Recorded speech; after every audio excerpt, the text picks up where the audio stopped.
Venom's most dangerous and defining trait is not his strength. It's the fact that he does not trigger Spider-Man's spider sense. And somehow, that trait has never been properly used in a live-action film. That alone explains almost everything that's gone wrong with Venom on screen. I'm Dave Lance, and welcome to the Symbiote Signal, decoding the MCU through patterns and logic.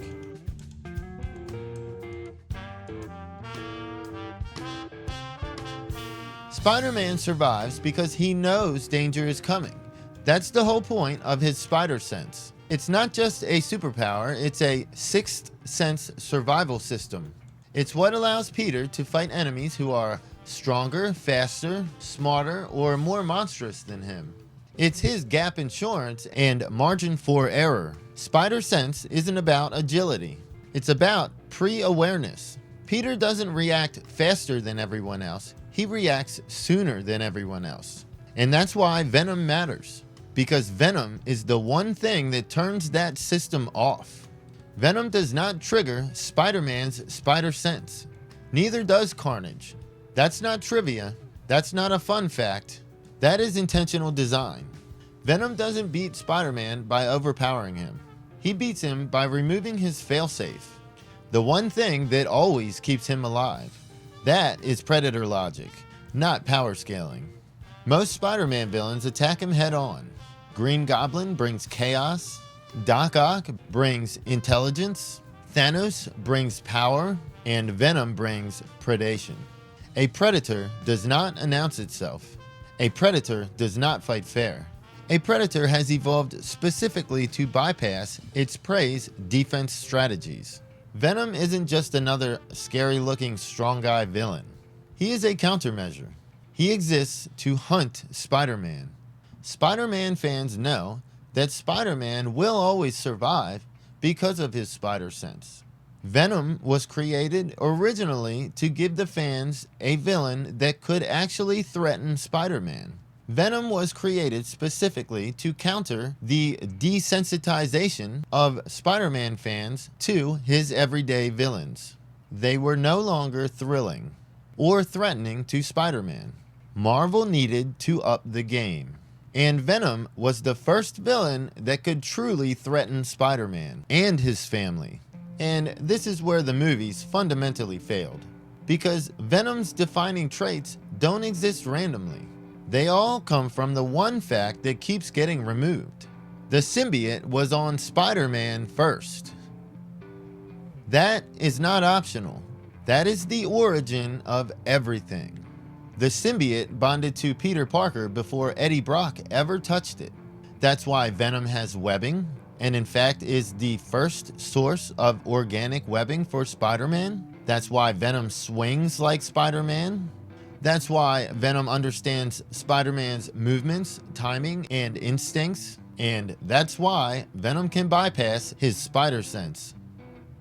The symbiote learned Spider-Man. Venom isn't just a monster. He's a betrayed adaptation. And that betrayal is the reason the white spider symbol exists. That symbol isn't a logo. It's a scar. It exists because the symbiote was rejected, humiliated, cast off, scorned. So it kept Peter's identity, not as homage, but as mockery and obsession. Remove that symbol, and he is no longer Venom. He simply becomes a creature with teeth. And the same goes for the white blocks on his hands. To outsiders, they seem a small, meaningless detail. To fans, they represent webbing, inheritance, legacy, and they are proof that a very important part of Venom's abilities came from Spider-Man. Without the symbol, without the webbing, without Spider-Man himself, Venom's entire identity collapses. And that's exactly what happened in the films. Sony did not give Venom webbing because Spider-Man was not in the films. So symbiote fluid became a stand-in, a substitute for design. And the tragedy is that Venom barely swings. He doesn't move like a Spider-Man predator. That alone kills the fantasy. Because Venom's danger isn't just how hard he hits, it's how familiar he is. This is why Venom works better than villains such as Doppelganger.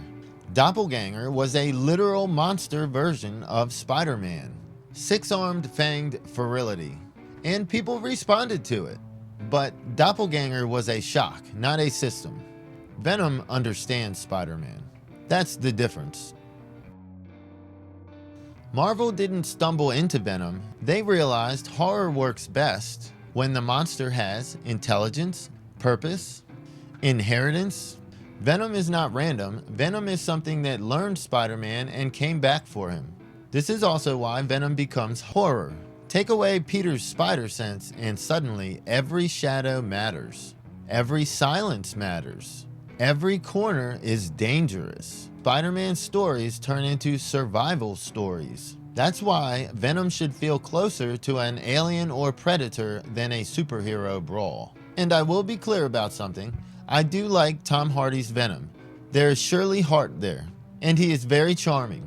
But it really breaks my heart to see the stories that I loved so much contorted into something that is no longer Venom. Because even these details that are dismissed as cosmetic or insignificant, the white spider symbol, the organic webbing, the spider sense immunity, those weren't meaningless. They were the entire character. Venom simply cannot exist without Spider-Man. And until the movies understand that, they really haven't done Venom at all. Thanks for joining me. I'm Dave Lance, and this has been the Symbiote Signal, decoding the MCU through patterns and logic. I'll see you in the next one.